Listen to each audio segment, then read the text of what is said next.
Սարք սույն քրեական վարույթով ներգրաված հանրային մեղադրողներին խոսքը վերաբերման բոլորին միաժամանակ։ Այս պահին վարույթով 5 հանրային մեղադրող է ներկայացել դատարան, ներկայում 3-ն են, բայց մյուսներին վերաբերում է, այդ դատանակը գտնի, որ մյուսների կարծիքը նույնպես պետք է նկատի ունենալ արդեն դատարանի հայտարարությամբ։ Բացակին վերաբերող փաստական հանգամանքները։ Սույն քրեական վարույթի նյութերում առկա է օպերատիվ հետախուզական միջոցառում իրականացրած անձի կողմից կատարված 2025 թվականի հունվարի 2-ին թվագրվող երկխոսություն,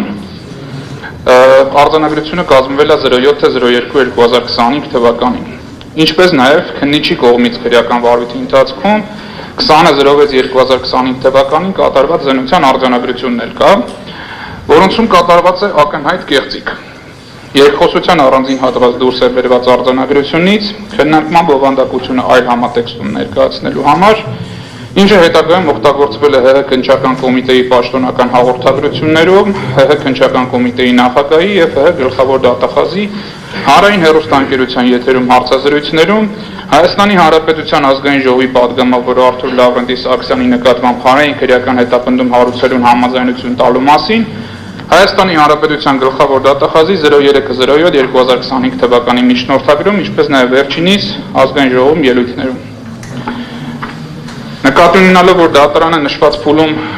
շատ մանրամասներով չէր կարող տիրապետել այս հանգամանքներին, ուզում եմ թվարկած նյութերի վերաբերյալ պարզաբանումներ ներկայացնել։ Հունվարի 7-ին կազմվել է արձանագրություն, հունվարի 2-ին ժամը 19:21-ին նշված է Վազգեն Գալստանյանի բնակության հասցեում զրուցում են Հովհաննես Ավետիսյանը և Վազգեն Գալստանյանը։ Հովհաննես Ավետիսյանը մի քանի գիրք է բերել Վազգեն Գալստանյանին, այս մեջը բերում եմ իրականում քրեական վարույթի նյութերում այդպես է կիրառված։ Այդ թվում նաև իր կողմից թարգմանված գրքեր, ինչ որ կենցաղային տեխնիկա է միացրած, որոշ բառեր լսելի չեն։ Այս արձանագրությունների մեջ, որը կատարվել է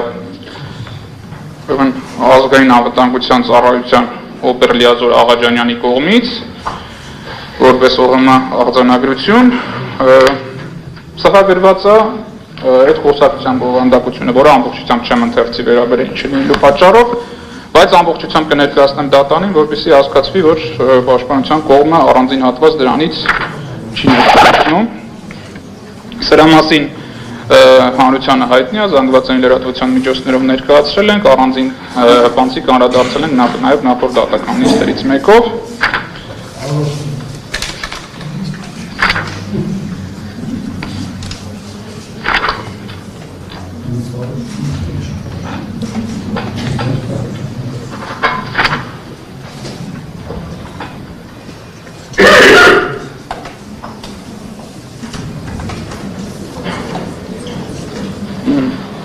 Այստեղ հետևյալ խոսակցությունն է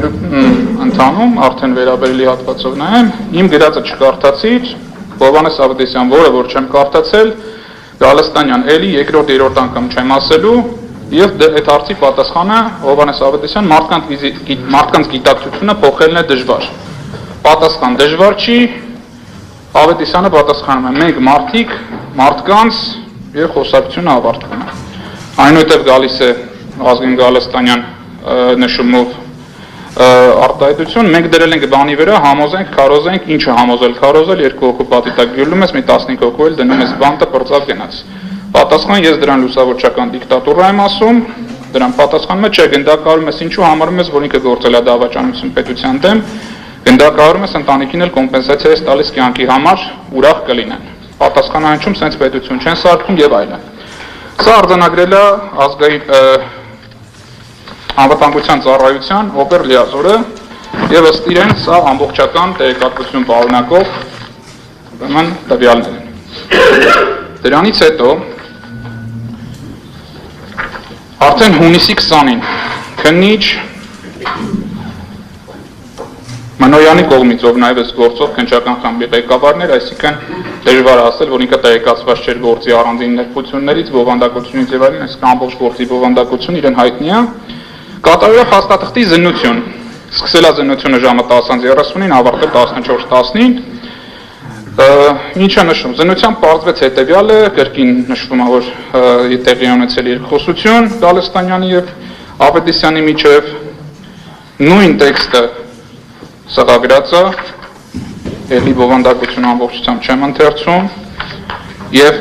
այդ հատվածն էլ չեմ ընթերցում, որտեղ նույնությամբ, ինչպես արդեն ընթերցեցի, քննիչը նույնպես արձանագրել է։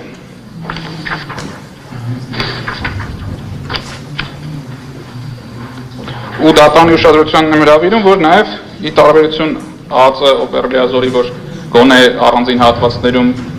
բազմակետերով տրոհել է տեքստը, թեև էլի խեղաթյուրել է բովանդակությունը, քննիչը նույնիսկ դա չի անում եւ ամբողջ երկխոսությունը ներկայացնում է որպես մեկ ամբողջություն եւ ինչ պնդում է կատարում։ Զննությամբ պարզվեց, որ Վազգեն Պետրոսի Գալստանյանի նկատմամբ իր հասցեում գտնվող վերջինիս փաստացի բնակության վայրում 2025 թվականի հունվարի 2-ին իրականացրել M թվային, այդ թվում Հեռախոսային հաղորդակցության վերահսկում, այս էլի վրիպակ կա, ներքին դիտում եւ տեխնիկական միջոցների կիրառմամբ արտաքին դիտում համալիր օպերատիվ հետախուզական միջոցառման արդյունքների վերաբերյալ 25 թվականի հունվարի 7-ին կազմված արձանագրությունում նշված խոսակցությունների բովանդակությունը համապատասխանում է դրա ձայնագրառման բովանդակությանը։ Այսինքն մի հատ ԱԱԾ-ի աշխատողը այդ ձայնագրությունը կատարել է, քննիչն էլ իր հերթին այդ ամեն ինչը լսել է, համեմատել է արձանագրության հետ եւ պնդում է կատարել, որ սա իդենտիկ է եւ համապատասխանում է բովանդակությանը։ Նույն տեքստը գլխավոր դատախազը ներկայացրել է ազգային ժողովի ամբիոնից, այսինքն մինչև այդ միջնորդագրով ներկայացվել է Արտուր Սարգսյանի վերաբերյալ, դա էլ եմ կցելու, որտեղ հետևյալ բովանդակությունն է։ Գալստանյան, հա, բայց պիտի լինի գործողություն եւ ճնշում, բազմակետեր, ու կարծես թե նոր միտք է գալիս։ Իմ գրածը չկարդացիր, որը որ չեմ կարդացել, էլի երկրորդ, երրորդ անգամ չեմ ասելու, մարդկանց գիտակցությունը փոխելն է դժվար։ Այսինքն այս նույն տեքստը, որը քննիչ եւ ԱԱԾ-ի աշխատողը կատարել են, էլի դատախազը այսպես ներկայացրել է այն կոնտեքստում, որ մարդիկ այդ նույն դիալոգի ընթացքում քննարկում են երկու հոգու բյուլելու վերաբերյալ։ Սա այն նյութերն են, որոնք իրավապահները ներկայացրել են օֆիցիալ։ Եվ սրանք կներկայացնեմ ես դատարանին, որպեսզի դատարանը նույնպես հնարավորություն ունենա դրանց ծանոթանալու։ Իրականում ինչ է այդ ձայնագրությունների մեջ։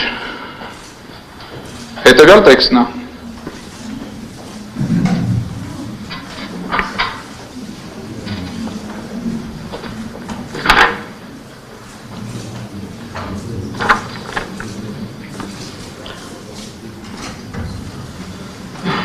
Հովհաննես Ավետիսյանը նշում է, ըստ վարույթի,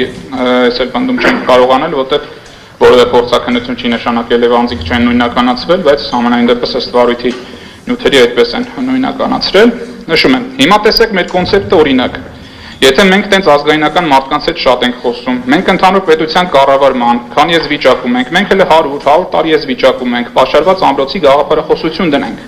Մենք չենք կարա թույլ տանք, որ մեր մեջ օրինակ երեխեք լինեն, որ բուժվող հիվանդության համար փող չունենան ու զուգահեռ իրականության մեջ ինչ որ մեկը օրը $1 միլիոն փող աշխատի։ Տենց չպիտի լինի։ Բագրատ Գալստանյան, ոչ թե մենակ աշխատի, այլ օրը $1 միլիոն ծպնի։ Հովհաննես Ավետիսյան, հենց այդ եմ ասում։ Բագրատ Գալստանյան, ասենք գնա ես իմ քանի միլիոնանոց մեքենա առնի, հաջորդ օրը դա պիտի կոնֆիսկացվի։ Հովհաննես Ավետիսյան, այդ դրա հակաբանը ինչ է։ Ասում է մարդիկ կան, ասում են, երբ որ խոսում ես պաշտպանությունից, ասում են բոլորը պիտի ներգրավեն, ասում են մենք էլ տղա չունենք, այդքան երեխա տարան սպանեցին։ Մարդկանց ինչ եմ ես հա բացատրում։ Ասում եմ ժողովուրդ ջան, պատերազմները համակարգերի շուրջ են, տեխնոլոգիական են։ Եթե մենք 20,000 զինվոր ենք ընդամենը հատկացնում պատերազմին, մենք պարտվելու ենք եւ ամեն անգամ մեզանից 2-5,000 սպանելու են, մեզնից ինչ-որ տարածք փոքեն։ Եթե մենք 100,000 ենք հատկացնում, հավանականությունը քչանում է պարտվելու, բայց էլի ենք պարտվելու։ Եթե մենք ամբողջ պետությունով դառնում ենք այդ համակարգը, մարդիկ ասում են ոնց, բանուգործ թողենք, դառնանք, ասում եմ չէ, ասում եմ ես կուրսեցի ունեի Սինգապուրում, Շվեյցարիայում սաղ տենց են ապրում, մինչև հիմա էլ։ Սինգապուրցի այդ կուրսեցի համապետական համակարգում համ միջին պաշտոն ուներ, համ վայենի լյոչիկ էր, երկրորդ մասնագիտացում ուներ։ Մարդիկ շաբաթ-կիրակի օրերը տղամարդիկ տելևիզիաների առաջ վերընկած են կամ հայատում բլոտ են խաղում։ Այդ տղամարդը ինչ տղամարդը, ասենք պիտի եթա մի հատ բան սովորի, ոչ ոք իրանց չի ասում պարտադիր։ Առողջական խնդիր ունես, կրակել չես կարում, հարց չկա, այդտեղ 1000 հատ գործ կա։ Պատասխանակ կարտոլ մաքրի օրինակ։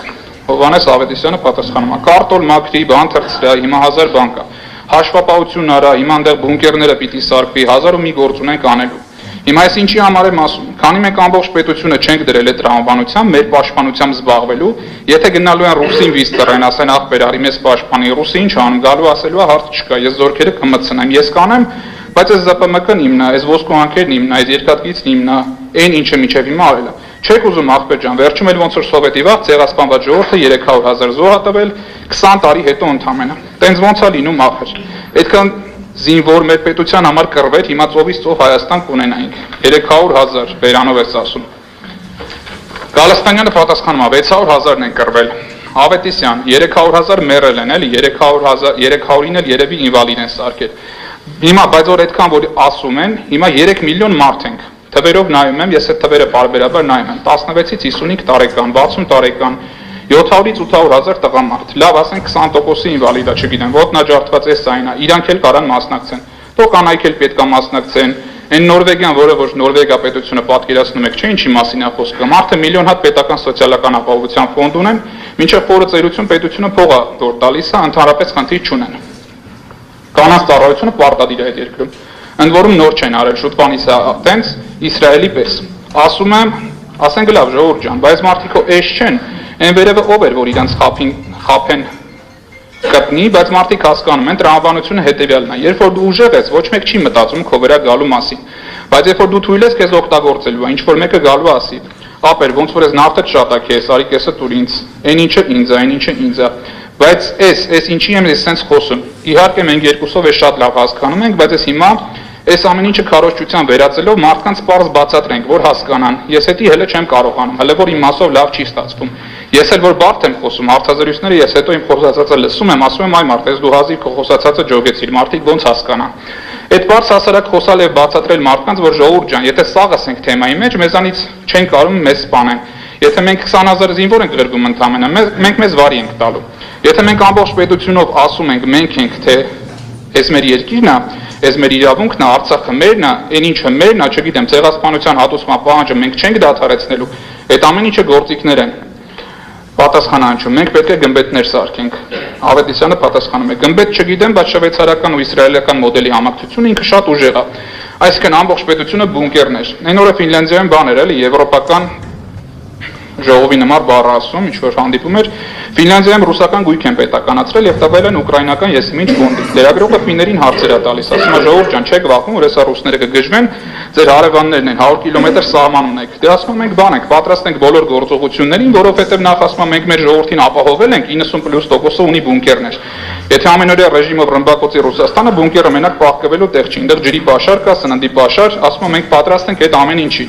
Նույնը Շվեյցարիան։ Ինչի է երկու աշխարհամարդ եղել, իրանց չի ասել։ 200 տարի այդտեղ պատերազմ չի եղել։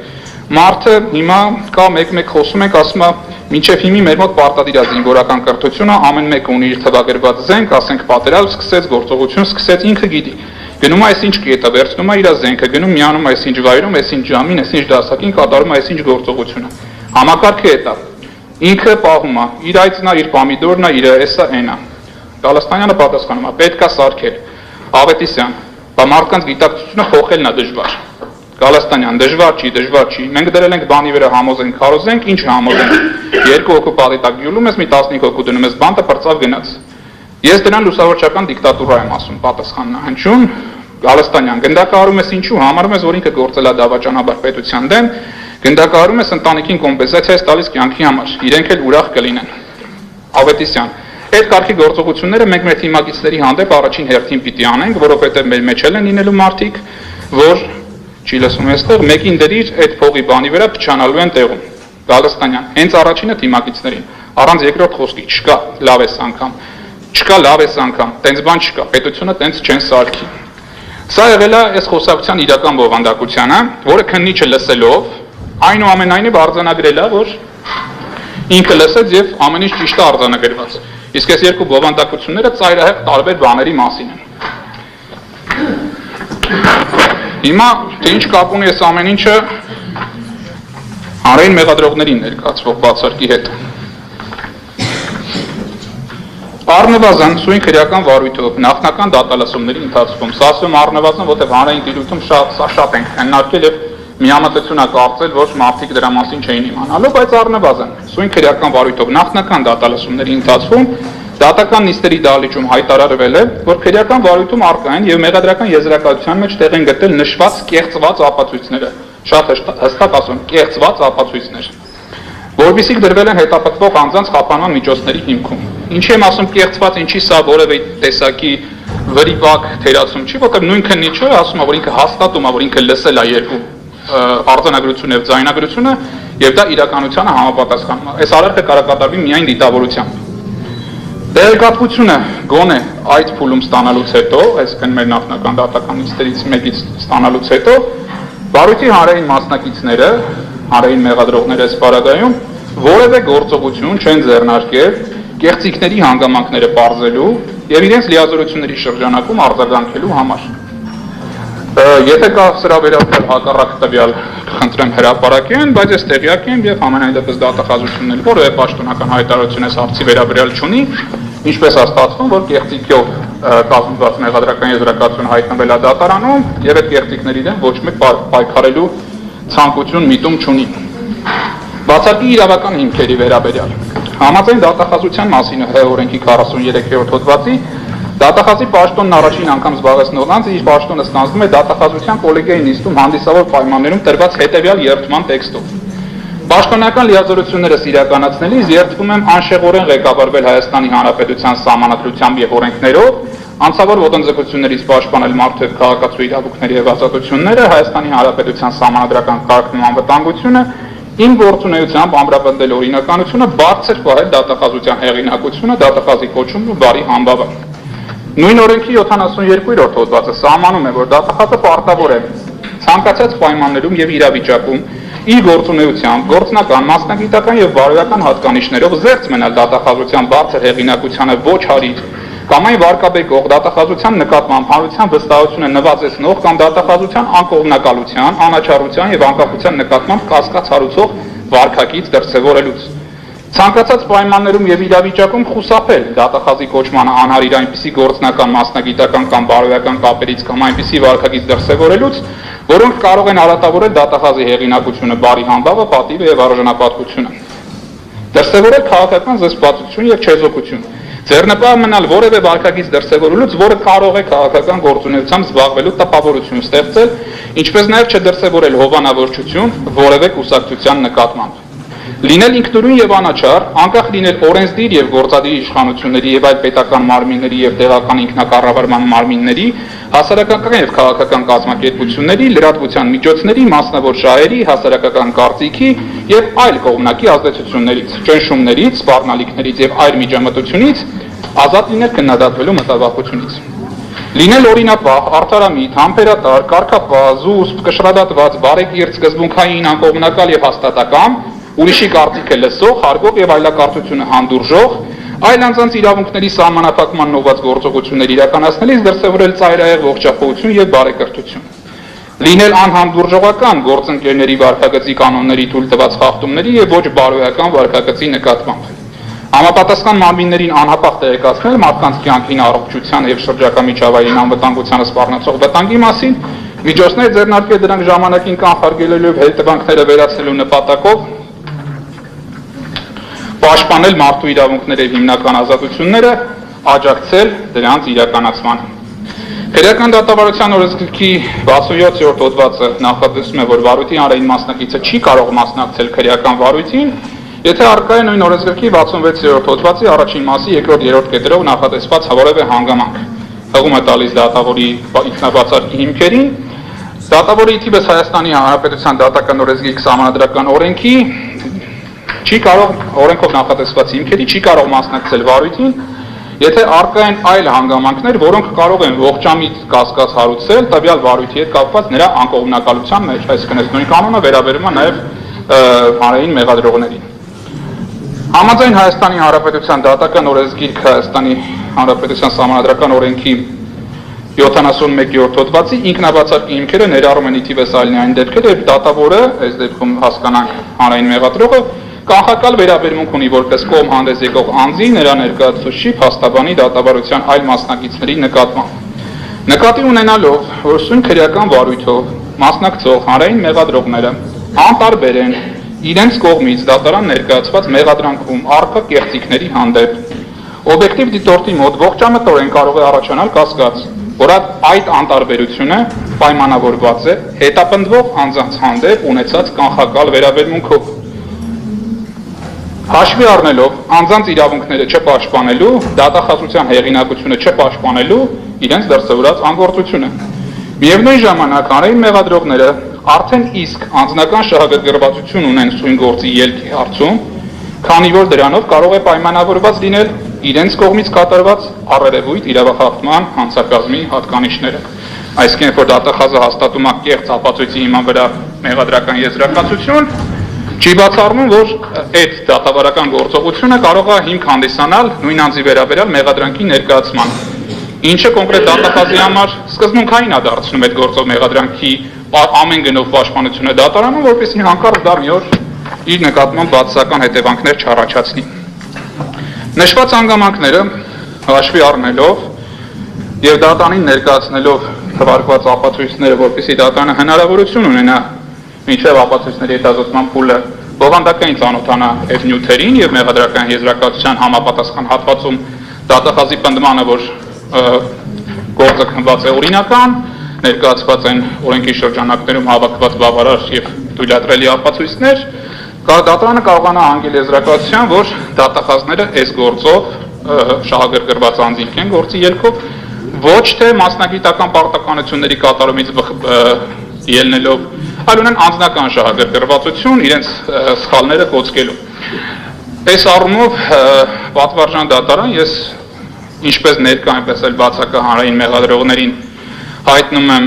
բացարկ, խնդրում եմ նրանց հեռացնել վարույթից, բացարկը հայտնում եմ իմ անունից, բացարկը հայտնում եմ իմ վստահորդ Բագրատ arczepiskopos Գալստանյանի անունից եւ բացարկը հայտնում եմ թողներից Մելիքյան Ռուբենը իր տիրույթ մտնելու համար նաեւ Մխիթար Գոշի անունից։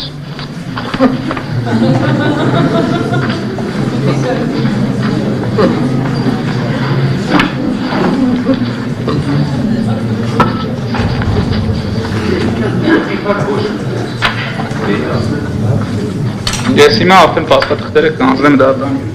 Ինքը չունի, բայց ոմանք ունեն։